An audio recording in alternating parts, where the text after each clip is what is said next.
afternoon, everyone. It's a pleasure to have you all here. My name is Emily Lawrence, and I'm the Chief U.S. District Judge here in the District of Alabama. We really enjoy having groups like you come in to the court.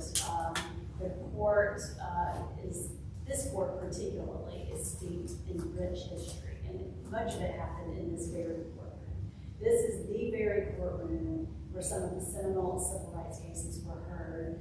This was Judge Johnson's courtroom. A lot of times if you go online and you Google Judge Johnson, you'll see interviews that he's given, and you will see this background behind him. And we have largely kept this courtroom in the condition that it was when he was presiding as the judge here. He also served as a U.S. District Judge right here in this court. He was later elevated to the 11th Circuit Court of Appeals and also worked out of this courthouse. So the court has recognized that there is an alarming lack of civic engagement of our young people, and if you were to ask any of your students how many of them have heard of Judge Johnson, I imagine, unless you have told them, very few, if any of them, actually know. I'm actually one of those students. When I was young, my father was a magistrate judge here in this courthouse, and I came to work with him one day when I was a child. And his assistant said, "I'm going to take something to Judge Johnson. Can I take Emily with me?" And my father said, "Sure." And so we walked to Judge Johnson's chambers. I had no idea who he was. They asked if I could meet him, and he said yes. And so I spoke to him for a while. He brought me into his chambers, and I sat in there for about 15-20 minutes and visited with him.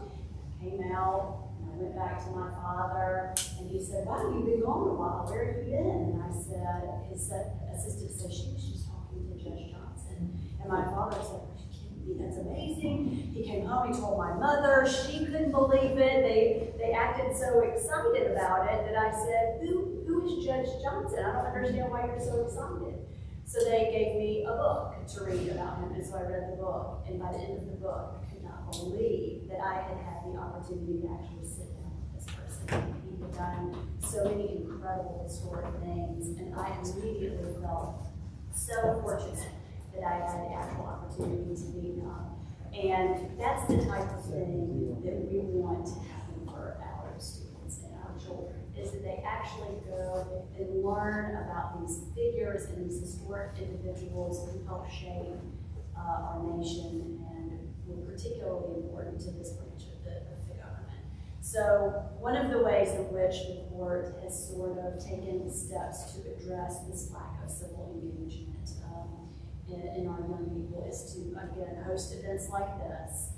We also have an oral history program where we have undertaken to sit down and have interviews, videotaped interviews with historic individuals, and we put them on our website. And they are available for anyone in the public to access them and watch these videos.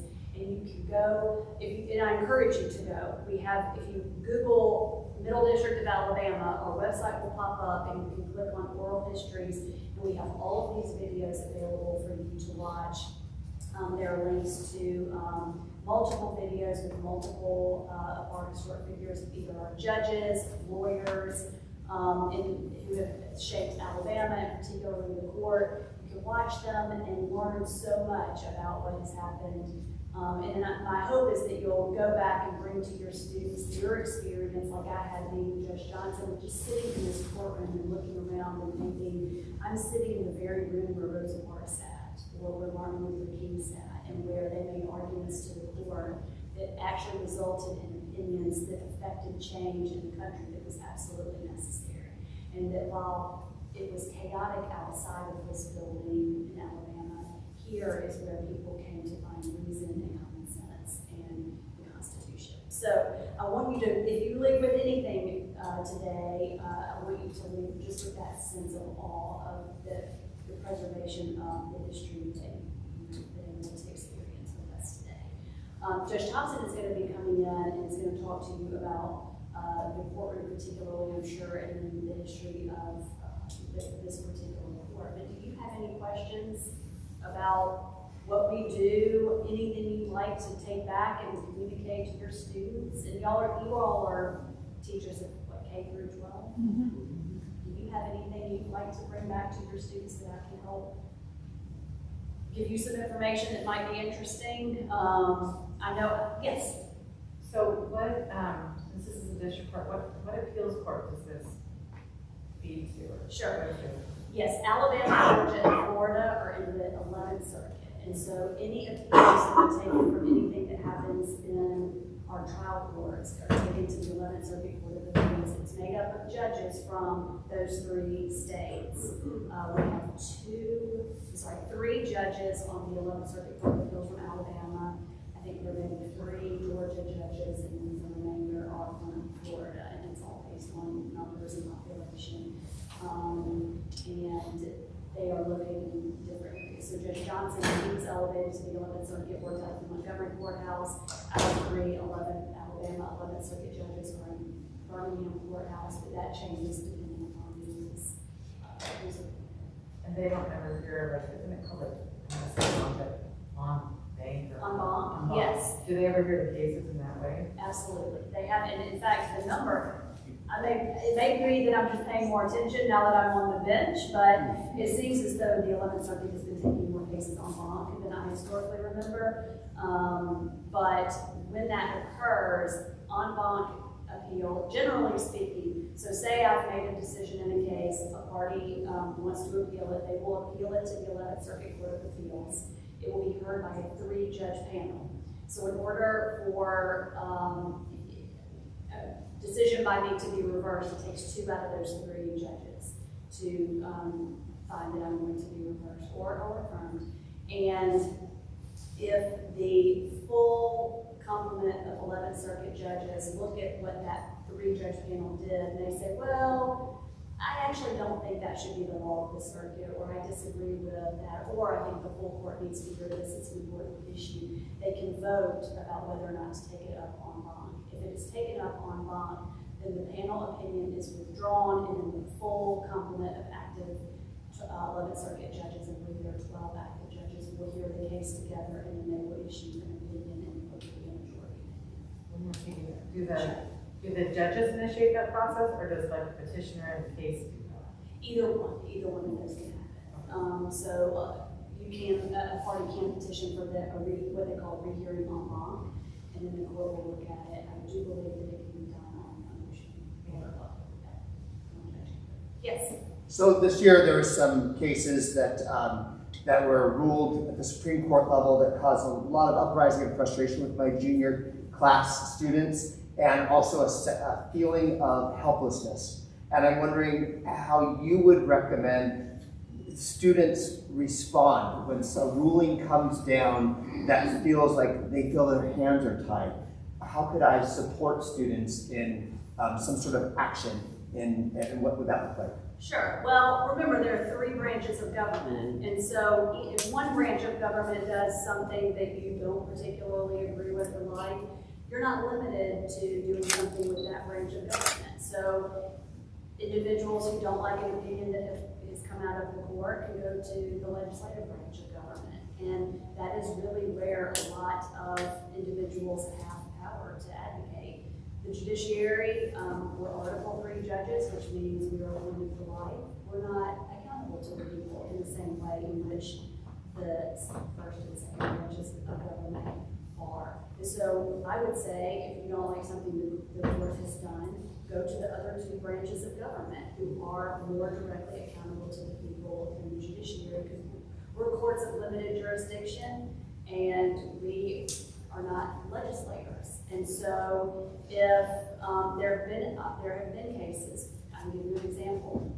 There was a case that came out of the Supreme Court about the Americans with Disabilities Act. And they said, well, we don't think that this individual has a qualifying disability to qualify for coverage under the Americans with Disabilities Act. Well, the legislature looked at that ruling and said, we don't really like that. So we are going to go legislatively redefine disability in the statute in response to that. Well, that's how that was a response to a court action. So I would say when you have individuals who have those types of feelings or thought, tell them to go and talk to their elected officials and legislate.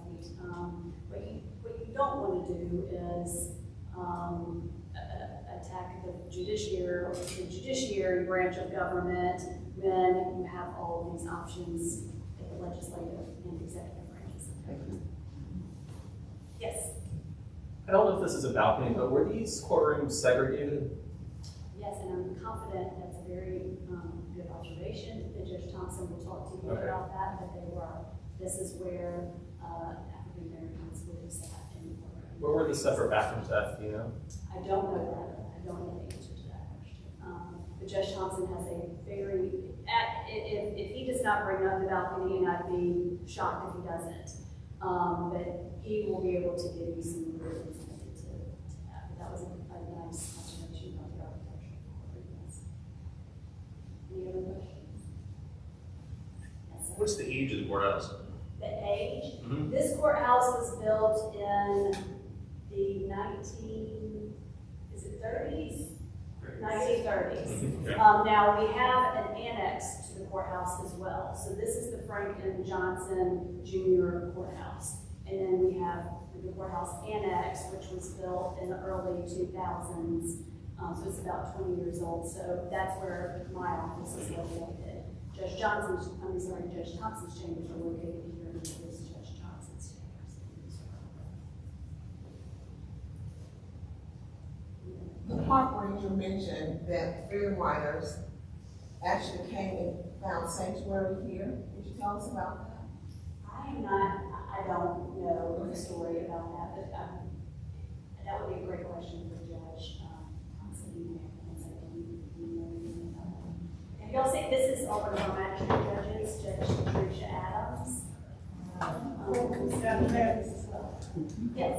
I assume the judge and you just had a polite conversation. Do you remember what he talked to you about? And do you remember the book that your parents made you read? I do. The book is Taming the Storm by Jack Bass.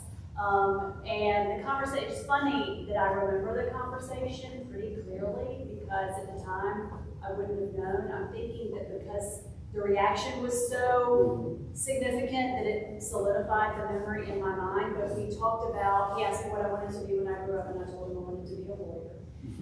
And the way that the conversation started is I walked into Judge Johnson's chambers, and he had this really pretty clock in his office, a grandfather clock. And I said, I like your clock. And he said, I made it. And I said, how do you make a whole clock? And he said, well, come in to my chambers and I'll tell you about it. He was very much into woodworking, and that was his hobby. And he did. He made beautiful grandfather clocks. We actually have one here in the Johnson Library and Museum that he had made. And so we talked a lot about that as well, about his woodworking and his hobbies. And I remember him saying he thinks that the sawdust from all of his woodworking took a year off of his life. It was worth it. It's what he did to relax. So those are the memories that I have. It was very, I just thought he was a nice older man. And I remember saying to my father, who was in his office, or his secretary said, she was just in there. She was in there by herself, 15 or 20 minutes. And somebody commented, I wouldn't want to be in Judge Johnson's chambers by myself for that long. It was actually pretty intimidating, apparently, for lawyers, because he was very demanding. But he, with children, obviously, is a different story. But I think that the more demanding judges actually make better lawyers. So I've told this story many times that I actually used to practice in front of Judge Thompson, and I was terrified of him because he had very high expectations. He was incredibly intelligent. If you were not prepared, he would know it because he was prepared, and it is probably one of the reasons that I was the lawyer that I was, because of judges like Judge Thompson, because high expectations are usually met, low expectations are usually met. So, yes. Is there any, once you embarked upon your career in law, is there any decision or opinion of Judge Johnson's or anyone else, any that's kind of been maybe like a North Star for you in your considerations or deliberations? say that there's one particular opinion that sort of stood out. Because my father was a judge here, I came here so frequently. For me, it was sort of more just the experience of it. I was always awe-inspired by the court. And I would come in and I would watch different proceedings. And so because I experienced all of that early in life, I never really could say that there was one particular opinion that I read that I thought this is truly inspirational for me individually. But I encourage people to come to court because of that very reason, because I had experienced that as a child, coming to court and watching proceedings. They're open to the public. We actually, if you go to our website, you'll see we have a public calendar. If you click on the calendar, you can see which judges are in court each day, what the proceeding is. If you'd like to see sentencing, an arraignment, a revocation, or even a civil hearing on a civil case, you can come in. Just go through security and tell them that you're attending a hearing. Unless it's a closed proceeding, which are very, very few, you can come in. And I would encourage your students to do that as well. We have had students come in and watch some of our proceedings, and I think actually seeing the court in action is the way in which kids can really learn about what the court does. We also have things like naturalization ceremonies that would be open to the public, which are incredibly inspirational. It's one of my favorite proceedings that we have, where you actually have people coming in, they are becoming citizens of the United States, and you've got a judge who is pronouncing you are now a citizen of the United States, and you can just feel the moment. So there are a lot of things that happen here which are truly awe-inspiring, and that's particularly one of them. And that would also be on our public calendar. You could watch out for those as well. I know Alabama's a lot of Southern, a lot of the judges were white for many years, and I see there's a lot of different colors, and being a female judge, have you seen a change in minorities and women becoming judges here in the state of Alabama? Or is it mostly still white men? I don't know the numbers, quite frankly, sitting down and thinking about it. I do know that there did seem to be a lot more females for a while. Right after I was sworn in, I had several female colleagues who had young children who were also being sworn in around the same time as judges in either this district or other districts. And one of the judges had a little girl come up, one of her children, and she said, "I want you to come and meet Judge Marks. This is my friend, Judge Marks." And the little girl said, "Oh, Mommy, can men be judges too?" So many female judges recently that I thought that question was really interesting. It's just whatever your experience is. So I know we have had, Judge Thompson has been on the bench since the 80s for a long time. So we are a 3-judge court. So the Middle District of Alabama has had a minority judge on the court for a long time. So, but I would have to go back and look and check numbers. I know we've got Judge Moore in the 2nd District, African American, and then we've got Judge Kalam in the Middle District. And then of course we've got a lot of magistrate judges as well. Judge Adams is one of our magistrate judges. And our magistrate judges have all been appointed with them. We've had a lot of new judges coming through the Middle District of Alabama. We've had quite a few vacancies pop up recently. So we have 4 new magistrate judges who have come in the last 4 years. And then Judge Highfaker and I are the only current active district judges. And the 2 of us have been here less than 4 years as well, and we have 1 vacancy. Can you introduce the young people with the computer? Yes, go ahead and introduce yourselves to our interns. So I'm William. I'm the judicial extern for so I have to get to observe everything that goes on here. I'm still in college, so this is just a great experience for me to see what it's like to be judged and take part, and really, it's like completely invaluable. So hey y'all, my name is Chris Middleton. I'm one of Judge Thompson's law clerks. I also work for Judge Watkins. And I'm coming up on the ends of my clerkship. The way my clerkships work is that it began in August, it'll end in August, so I'm finishing up my last few weeks here. It's been really wonderful getting to be a part of, being in a courtroom that has such a rich history. That's initially what attracted me to Alabama, but then also getting to work for Judge Thompson. Because I'm sure after you meet him, you'll be able to see why working here has been so special. I'll say a few more nice things about him because he's not here. But I think I can capture kind of the spirit of Judge Thompson describing my first week here. I arrived from California in August. No one told me how hot it was. And I hadn't bought a car yet. And I'm living about a mile from the courthouse. And so every day, I was like, oh, I'll just walk. It's just a mile. Because that's what I would do if I was back in San Francisco. I would walk a mile, environments would be friendly. But I walked the mile and I arrived to court just like soaked wet. Picture me in like my suit, my shirt, my tie, nervous about starting this new job, soaking wet. And then I do that for the first few days, and then like one morning, Judge asked me, like, hey, are you okay? And I probably looked like a hot mess. And Judge in that moment was like, well, I'll give you a ride home. And until you have a car, until you're settled, just let me know and I will take you, I'll give you a ride home, because I want you to feel welcome here.